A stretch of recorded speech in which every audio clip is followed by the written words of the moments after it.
Geliat UMKM lorong di tengah pandemi menarik perhatian pemerintah setempat.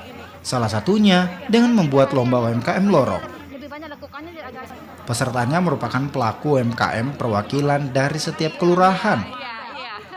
Lomba UMKM digelar sebagai pemantik semangat usaha UMKM sekaligus memberikan kemudahan berupa pendampingan pemasaran, kemudahan mendapatkan modal serta penjualan.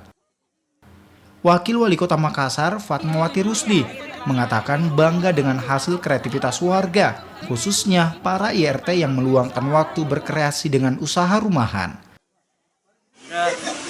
Dengan adanya pandemi ini, seluruh ataupun dampak daripada itu seluruh masyarakat kena, terutama para pelaku UMKM. Sehingga dengan adanya agenda ataupun program penilaian UMKM itu bisa memberikan motivasi.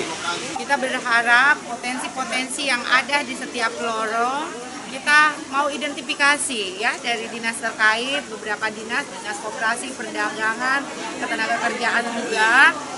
Nah, kita berharap potensi-potensi khususnya UKM yang ada itu bisa kita identifikasi, yang ada yang sudah berjalan juga sudah sampai mana. Usaha rumahan yang digagas para ibu rumah tangga ini berupa rajutan tas, kain batik lontara, hingga beragam jenis makanan dan minuman. Nila Rustam, Kompas TV Makassar, Sulawesi Selatan.